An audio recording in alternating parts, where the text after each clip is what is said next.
Big TV భక్తి సమాచారం WhatsApp ఛానల్లో జాయిన్ అవ్వండి. అన్ని విశేషాలు ఎప్పటికప్పుడు తెలుసుకోండి. అందరికీ నమస్కారం. Welcome to Big TV. ఎన్నో ఆధ్యాత్మిక ప్రశ్నలకు సమాధానం చెప్పడానికి ఇప్పుడు మనతో పాటు ఆధ్యాత్మిక గురువులు, జ్యోతిష్య పండితులు బ్రహ్మశ్రీ కిరణ్ శర్మ గురుగారు మనతో ఉన్నారు. వారితో మాట్లాడదాం. నమస్కారం గురుగారు. అఖండ లక్ష్మి ఐశ్వర్యవతి భవ. గురుగారు, ఈ సంవత్సరం మొదటి చంద్రగ్రహణం రాబోతుంది అంటూ కూడా కొన్ని వార్తలు వస్తున్నాయి. అసలు ఎప్పుడు రాబోతుంది ఏంటండి? చంద్రగ్రహణం ఈ సంవత్సరం అంటే ఒక్కొక్కసారి 2 సంవత్సరాలకు ఒకసారి గ్రహణం వస్తుంది. ఈసారి 2 చంద్రగ్రహణాలే ఉన్నాయి. అంటే ఈ సంవత్సరం మనకి 7th సెప్టెంబర్ అంటే భాద్రపద మాసంలో పౌర్ణిమ రోజు, భాద్రపద పౌర్ణిమ రోజు మనకి చంద్రగ్రహణం కనబడుతోంది. 7వ తేదీ నాకు తెలిసి పూర్వాభాద నక్షత్రంలో ఈ యొక్క గ్రహణం కనబడుతోంది. సో ఈ చంద్రగ్రహణం ఏవైనా సరే చాలామంది మధ్య మనకి యూట్యూబ్ ఛానల్లో కావచ్చు, ఇతరత్ర ఛానల్లో కూడా మనకి లేనిపోని అనవసరపు భయాన్ని కలిగిస్తుంటారు. అవును. సో కొంతమంది సూడో నాస్తికులు, అంటే నాస్తికులు వేరు, సూడో నాస్తికులు వేరు. సనాతన ధర్మం మీద మాత్రమే పడి ఏడ్చే వాళ్ళని సూడో నాస్తికులు అంటారు. సరే, అన్ని మతాల గురించి మాట్లాడుతూ అటు పాస్టర్ల గురించి, ఇటు ముల్లాల గురించి, ఇటు సన్యాసుల గురించి మాట్లాడితే నువ్వు నాస్తికుడివే, మంచోడని చెప్తాను నేను. కానీ నువ్వేమో పాస్టర్గా ఒక దగ్గరికి మతానికి వంత పాడుతూ, ఒక ముల్లాల దగ్గరికి వెళ్ళి నువ్వు వంత పాడుతూ సనాతన ధర్మం నువ్వు ఎక్కిరిస్తూ మాట్లాడితే నీ పేరు సూడో నాస్తికుడు అంటాను. నువ్వు ఎవ్వడైనా సరే, నేను భయపడేవాడు కాదు. కిరణ్ శర్మ దానికి భయపడేవాడు కాదు. ఒక మంచి నీవంటూ ఒక పద్ధతిని అనుసరించాలి. సరే, అది అటువంటి సూడో నాస్తికులు ఏమంటారంటే గ్రహణం లేదు, ఏం లేదు, ఇగో నేను గ్రహణ టైంలో నేను చికెన్ తిన్నా, నేను ఇగో నల్ల గుడ్డు పెడితే నల్ల గుడ్డు నాకు రోజు దొరికింది, ఇప్పుడు నేను తింటున్నా అని చెప్పిన తర్వాత ఎక్కడ తన్నులు తిన్నారో, ఎక్కడ అనారోగ్యాన్ని పొందుకున్నారో, ఎక్కడ లేనిపోని ఇబ్బందులు పడ్డారో మాకు కూడా ఆ విషయాలు స్పష్టంగా తెలుసు. మాకు ఆ విషయం గురించి మీరు వేరుగా చెప్పవలసిన అవసరం లేదు. కాకపోతే ఏంటంటే ఈ యొక్క సనాధర్మంలో కొన్ని మత విశ్వాసాలు ఉంటాయి. ఆ మత విశ్వాసాలని మీరు తప్పుగా వెక్కిరించడానికి మాట్లాడడానికి మీకు అధికారం లేదు, అర్హత కూడా లేదు. అందులో ముఖ్యమైనవి పండగలు. అలాంటిదే సూర్యుడి నుంచి వచ్చేటువంటి చంద్రుడు అడ్డగించడం, అంటే చంద్రకాంతిని సూర్యుడు అడ్డగించి ఒక రాహు అనేటువంటి ఛాయాగ్రహణం అడ్డం రావడం వల్ల చంద్రకాంతి అనేది ప్రసారం కాదు. కాబట్టి ఆ సమయంలో అనేకమైనటువంటి పక్షులకి, అనేకమైనటువంటి వృక్షజాతికి, అనేకమైనటువంటి నీటికి ఇబ్బందులు ఏర్పడే అవకాశం ఉంటుందనే విషయం సైన్స్ కూడా చెప్తోంది. అవును. మీకు కొన్ని వన్యమృగాలు, అంటే అడవిలో ఉండే వన్యమృగాలు ఏవి కూడా బయటకు రావు.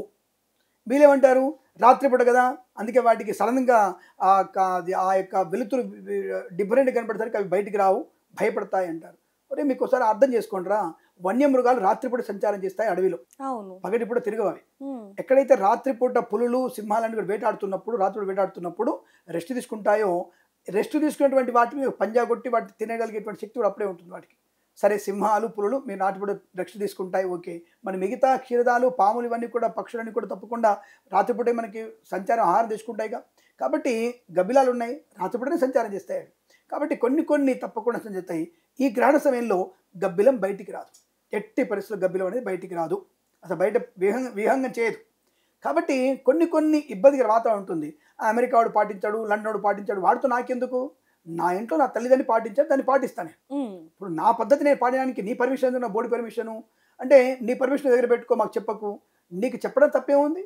ఇప్పుడు ఒక సబ్జెక్ట్ గురించి చెప్తున్నావు, నువ్వు చెప్పిన వాళ్ళు స్వీకరిస్తే నా ఇష్టం, స్వీకరించకపోతే నా ఇష్టం కాదు. అది నేను చెప్పినటువంటి గ్రహణ సమయం ఇది, ఈ గ్రహణ సమయంలో భోజనం చేయకూడదు అనేది మా పద్ధతి.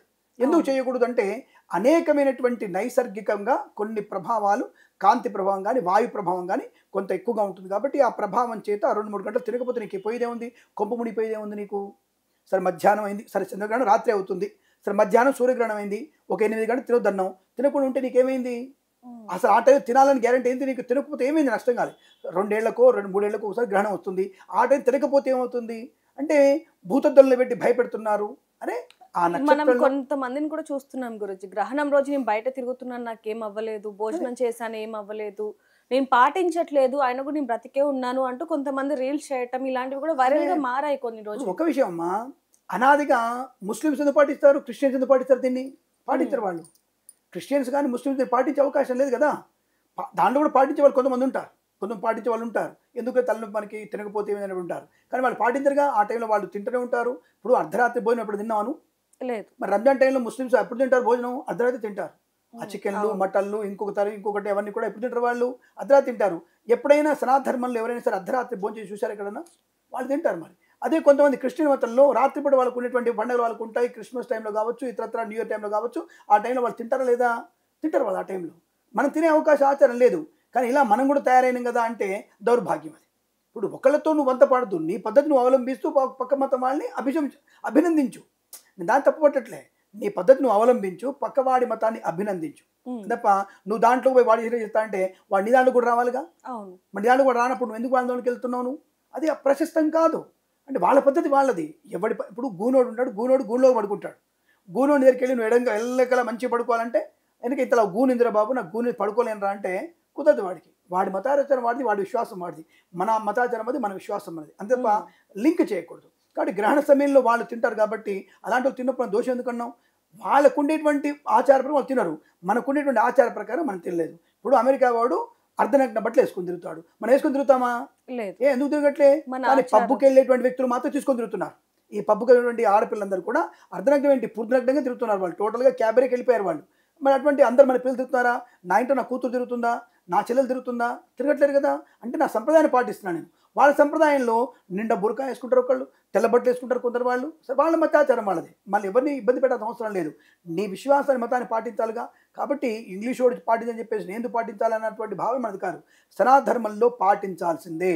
ఎందుకు పాటించాలంటే నీ యొక్క ఆర్థిక ఆరోగ్య అభివృద్ధి కోసం పాటించాలి. ఆ సమయంలో ఆ 3 గంటలు భగవంతుడి నామస్మరణ చేస్తే మంచిది. అనేకమైనటువంటి ఒక రకమైనటువంటి కిరణాల ప్రసారం జరుగుతుంది. చంద్రకాంతి ఆగిపోగానే చంద్రుడి నుంచి వచ్చేటువంటి కిరణాలు మన ప్రసారం కాకుండా మధ్యలో అడ్డుకోవడం వల్ల కొన్ని అతి నీళ్ళలోతి కిరణాలు ప్రసారం అవుతాయి. కాబట్టి దానివల్ల మనకు కొంత పాయిజనటిక్ ఏర్పడే అవకాశం, అంటే భౌతికమైన శరీరంలో పాయిజనటిక్ వేవ్స్ వెళ్ళిపడే అవకాశం ఉంటుంది. కాబట్టి ఒక చోట ప్రశాంతంగా కూర్చొని నిన్ను నువ్వు వైబ్రేట్ చేసుకోమని చెప్తాను, అంటే నిన్ను నువ్వు శక్తివంతులు చేసుకోమని చెప్తున్నారు. అది ఆడ కానీ పురుషులు కానీ స్త్రీలు కానీ వృద్ధులు కానీ ఎవరైనా సరే కూర్చొని గ్రహణ సమయంలో భగవన్ నామస్మరణ చేయమని చెప్పారు తప్ప ఇంకోటి చేయమని చెప్పారు. నేనేమి అర్ధదిడ్డంగా పాటుపడని చెప్పలేగా. నిన్ను నువ్వు చైతన్యవంతం చేసుకో, అంటే నిన్ను రీఎనర్జీ చేసుకోమని చెప్పారు తప్ప ఆశకు చూద్దని చెప్పాలి కదా.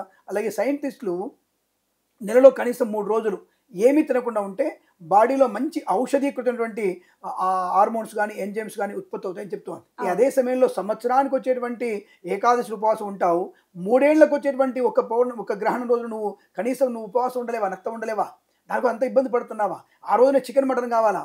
అంటే ఎవరి మీద నువ్వు సనాధర్మం మీద నిప్పులు పోయడానికి, నీళ్లు పోయడానికి, బురద జల్లడం కోసం మాత్రమే చేసినటువంటి ప్రక్రియ ఇది. అదే నువ్వు దర్గా దగ్గరికి వెళ్ళి ఆ బొందలగడ్డలో నీకున్నది అస్థిపంజరం రా, శవం రా అని చెప్పి వాడి దగ్గరికి పోయి అదే ఏముంటుంది? దర్గాలలో మీకు నమాజులు మసీదులు ఏముంటాయి? బొందలగడ్డ అది వేరేది కాదు. అంటే శవం మీద పోయి పూజ అని చెప్తున్నావు నువ్వు, దానికి మాత్రం మాట్లాడవు. చర్చిలలో ఏముంటుంది?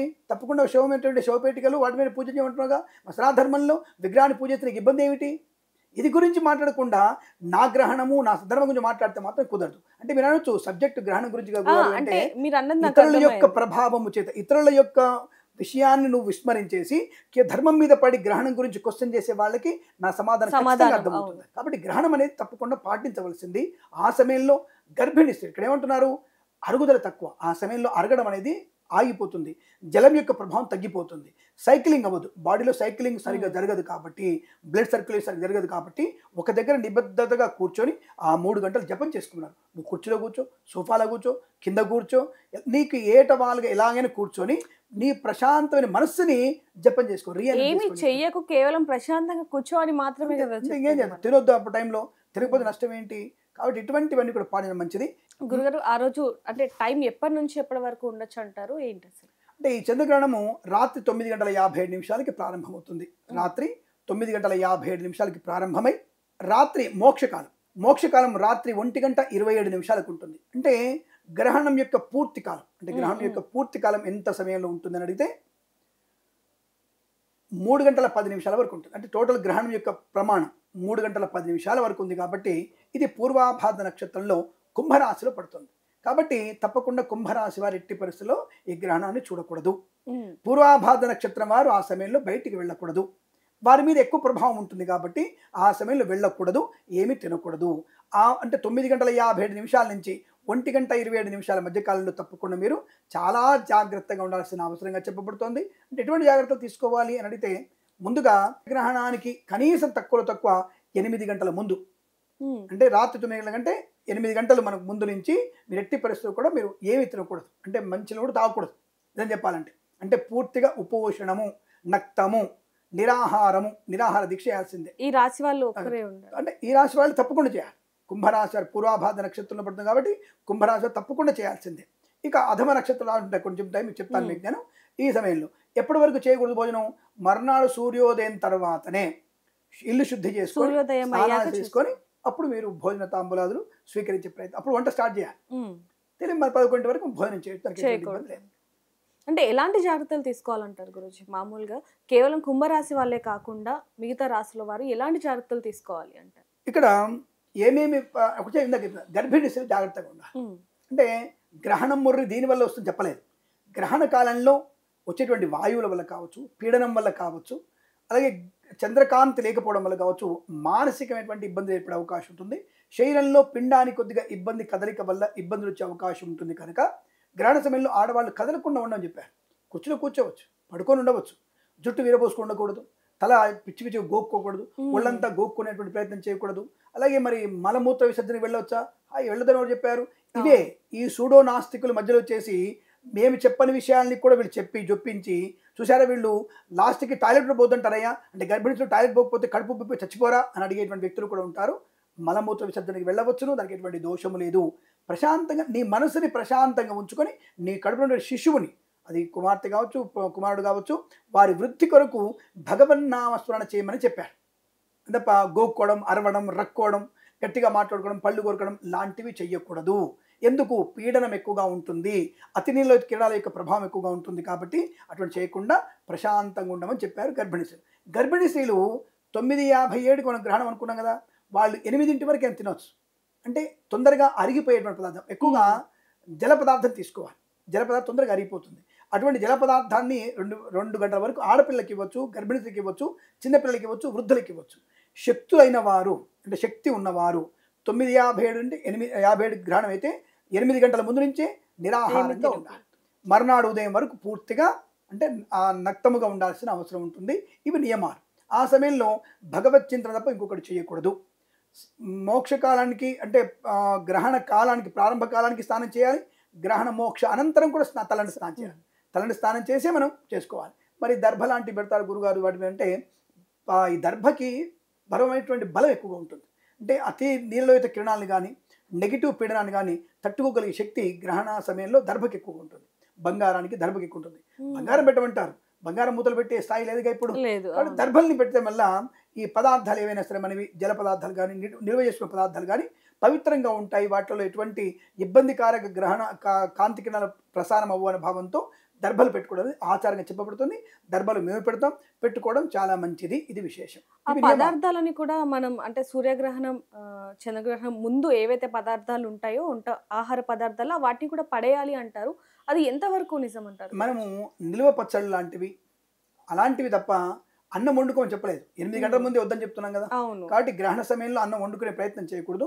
ఒకవేళ ఉన్న పిల్లలకి అందరికీ 2 గంటల ముందు పెట్టేసేయాలి తప్ప గిన్నెలలో అన్నం వండి పెట్టకూడదు. అన్నం వెంటనే పాచిపోతుంది, అది పాయిజన్ అయ్యే అవకాశం ఉంటుంది. కాబట్టి అటువంటి సమయంలో అన్నం వండరు ఎవరు కూడా. కాబట్టి నిల్వ పచ్చళ్ళు ఉన్నప్పుడు, నిల్వ పచ్చడి, మామిడికాయ పచ్చళ్ళు, చింతకాయ పచ్చళ్ళు, దానిపైన దర్భ పెడితే ఈ కాంతి ప్రభావం పడదు. కాబట్టి పచ్చళ్ళు పాడవకుండా ఉంటాయనేటువంటి భావనతో చెప్పబడింది. అలా పెట్టుకోవడం వల్ల మంచి ఎనర్జీ ఉంటుంది. మాకైతే మేము నా వయసు 50 సంవత్సరాలు, నేను పుట్టినప్పటి నుంచి మా అమ్మగారు చెప్తున్నటువంటి విషయంలో మా అమ్మగారు చేశారు, మా అమ్మమ్మగారు చేశారు, నాన్నమ్మగారు చేశారు, అందరం చేశాం. కాబట్టి మేము అలాగే ఫాలో అవుతున్నాం. మేము పాటిస్తున్నాం, బాగున్నాం. పాటించిన వారు బాగున్నారు లేదా మాకు అనవసరం, మేము చూడలేదు దాని గురించి. కాబట్టి చేయమని పెద్దవాళ్ళు చెప్పారు. అదేం పెద్దగా కొండనెత్తుకునే బరువు కాదుగా. కాబట్టి పెద్దవాళ్ళు చెప్పారు, దాన్ని ఫాలో అవుతున్నాం. దానివల్ల మేము బాగానే ఉన్నాము. ఇంకా మీదట కూడా మా పిల్లలు పాటిస్తారు, బాగుంటారు కూడా. ఎందులో ఎటువంటి అనుమానం అక్కర్లేదు. అది విశేషం. నిజంగానే గురుగారు చాలా తెలియని విషయాలను కూడా మాకు చాలా చక్కగా వివరించారు. ధన్యవాదాలు. అఖండ ఐశ్వర్యమస్తు. నమస్కారం. For more videos like this, subscribe Big TV channel.